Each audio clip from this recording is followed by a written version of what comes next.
दोस्तों, आज हम लोग समझेंगे कि 1784 का पिट्स इंडिया एक्ट क्या था।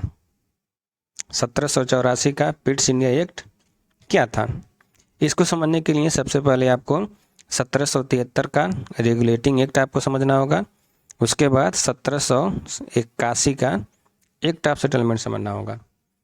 वास्तव में यह भारतीय संवैधानिक के इतिहास में यह घटना निम्नवत होती रही। बात समझ में आ रहा है? अगर आप ये दोनों एक्ट नहीं पढ़े हैं तो आपको 1784 का पिट्स इंडिया एक्ट किसी भी कीमत पे समझ में नहीं आएगा। चलिए अब पिट्स इंडिया एक्ट के प्रमुख प्रावधानों को क्या करते हैं, धीरे धीरे एक एक करके समझते हैं। अभी इसके पहले आप 1773 के रेगुलेटिंग एक्ट में समझे होंगे कि इसमें कंपनी के राजनीतिक और नागरिक और सैन्य मामलों की देखरेख के लिए कोर्ट ऑफ डायरेक्टर की नियुक्ति की गई थी। ठीक है, लेकिन 1784 के पिट्स इंडिया एक्ट में कोर्ट ऑफ डायरेक्टर को केवल व्यापारिक मामलों के देखरेख की जिम्मेदारी दी गई। मतलब अन्य जितने भी मामले थे उनके देखरेख की जिम्मेदारी अब कोर्ट ऑफ डायरेक्टर से ले लिया गया। अब कोर्ट ऑफ डायरेक्टर कंपनी में सिर्फ व्यापारिक मामला को ही देखेगा। बस समझ में आ गया? तो अब कंपनी का जो व्यापारिक मामला था वो कोर्ट ऑफ डायरेक्टर देखेगा। बस समझिएगा। लेकिन ये बताइए कि अगर कंपनी का व्यापारिक मामला सिर्फ कोर्ट ऑफ डायरेक्टर देखेगा तो कंपनी के अन्य मामला कौन देखेगा? तो कंपनी के अन्य मामला देखने के लिए उसमें जैसे राजनीतिक मामला हो गया, इन सब मामलों को देखने के लिए कंपनी में एक नया निकाय का गठन किया गया। उस नए निकाय का नाम था बोर्ड ऑफ कंट्रोल। तो जैसे ही बोर्ड ऑफ कंट्रोल निकाय का गठन किया गया, वैसे ही भारत में द्वैध शासन की क्या हो गई, शुरुआत कर दी गई। ध्यान से समझिएगा, कंपनी के राजनीतिक मामलों के देखरेख के लिए बोर्ड ऑफ कंट्रोल का गठन किया गया और कंपनी के व्यापारिक मामलों को देखरेख के लिए कोर्ट ऑफ डायरेक्टर जो पहले से मौजूद था उसी को जिम्मेदारी दे दी गई। ये था 1784 पिट्स इंडिया एक्ट का पहला रूल। दूसरे रूल में यह कहा गया, दूसरा जो रूल था ये कहा गया कि जो कंपनी के विजिट क्षेत्र हैं, मतलब कंपनी के जो अधीन क्षेत्र हैं, उन अधीन क्षेत्र को अब यह ब्रिटिश आधिपत्य का क्षेत्र कहा गया। मतलब अब जो कंपनी का विजिट क्षेत्र था अब ये मान लिया गया कि ब्रिटिश गवर्नमेंट का आधिपत्य क्षेत्र है, मतलब ब्रिटिश गवर्नमेंट का ही वो क्षेत्र है। ठीक है। तीसरा जो रूल था, चूंकि गवर्नर जनरल की परिषद संख्या में जो सदस्य थे वो पहले 4 थे। 1773 के रेगुलेटरी एक्ट में गवर्नर जनरल के परिषद की संख्या 4 थी, लेकिन इस एक्ट में 1784 के रेगुलेटरी एक्ट में परिषद की संख्या 4 से घटाकर कितना कर दिया गया, 3 कर दिया गया। ठीक है। उसके बाद जो नेक्स्ट रूल था इसमें कि जो भी रूल बनेगा, गवर्नर जनरल की परिषद जो भी रूल बनाएगी वो बहुमत से ही रूल बनाएगी। अगर बहुमत नहीं होता है तो गवर्नर जनरल की परिषद जो है रूल नहीं बनेगा। अगर टाई हो जाता है तो गवर्नर जनरल जो होगा वो मत देने का अधिकारी होगा। क्या देने का अधिकारी होगा? मत देने का अधिकारी होगा। मतलब गवर्नर जनरल मत तभी दे पाएगा जब क्या हो, टाई हो जाए। मतलब टाई होने की स्थिति में ही गवर्नर जनरल अपने मत का प्रयोग करेगा। अब आपको समझ में आ गया कि 1784 का पिट्स इंडिया एक्ट क्या था। फिर से मैं इसको रिवीजन करता हूँ। 1784 का पिट्स इंडिया एक्ट का सबसे बड़ा रूल यह था कि इसमें कंपनी के व्यापारिक और राजनीतिक मामला को अलग करके भारत में द्वैध शासन की शुरुआत कर दी गई और कंपनी के जो अधीन क्षेत्र थे उसको ब्रिटिश आधिपत्य का क्षेत्र कहा गया। साथ ही गवर्नर जनरल की परिषद संख्या 4 से घटाकर 3 कर दी गई। अंततः हम यह कह सकते हैं कि 1784 का जो पिट्स इंडिया एक्ट था, अंततः हम कह सकते हैं कि 1784 का जो पिट्स इंडिया एक्ट था, इसके तहत कंपनी पर ब्रिटिश ने पूर्णतः अधिकार कर लिया। मतलब अब यह रूल लगा दिया है कि भाई आपको इसी तरह से काम करना है और इसकी पूरी जानकारी हमको देनी है। ये रहा है आपका 1784 का पिट्स इंडिया एक्ट।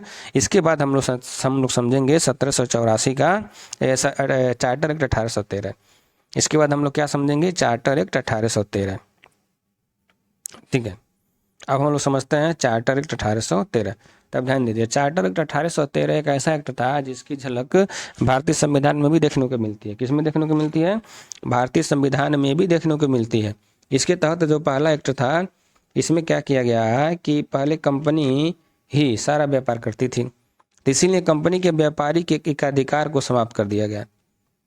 इस एक्ट के तहत, पहले रूल के तहत कंपनी के व्यापारिक एकाधिकार को समाप्त कर दिया गया और यह ब्रिटिश वासियों को भी मौका दिया गया कि भाई अब भी जाइए भारत में व्यापार करिए, कुछ शर्तों के साथ। मतलब कुछ शर्त लगा दिया गया कि कुछ शर्तों के साथ आप भारत में जाइए और क्या करिए, व्यापार करिए। तो ब्रिटिश वासी भी अब क्या किए, भारत में व्यापार करने के लिए उमड़ पड़े। इसका मतलब यह हुआ कि जो भी कंपनी का काम था अब वो व्यापारिक काम नहीं रह गया।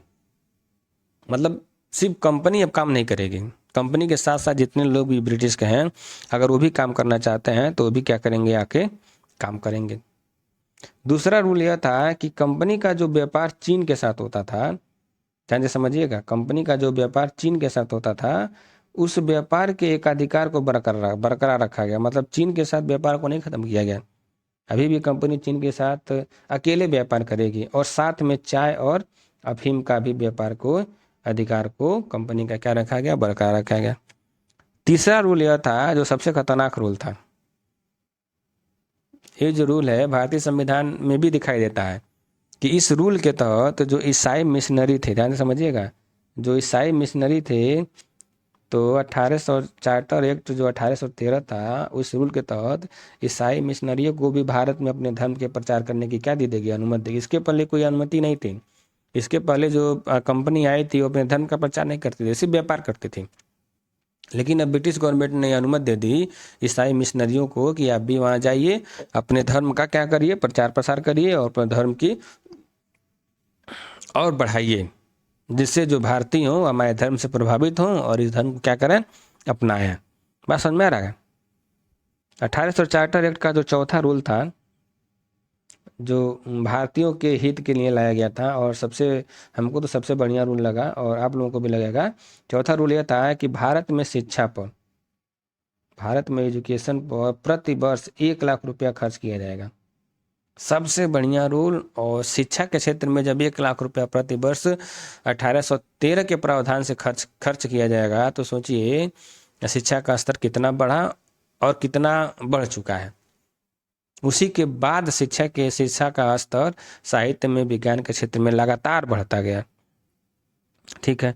पांचवा रूल यह था कि जो ब्रिटिश आधिपत्य क्षेत्र था उसकी संवैधानिक स्थिति को भी स्पष्ट किया गया। मतलब ब्रिटिश आधिपत्य क्षेत्र कौन होगा कौन नहीं होगा, इस स्थिति को भी क्या किया गया, स्पष्ट किया गया। बात समझ में आ गया। ये था 1813 चार्टर एक्ट अधिनियम।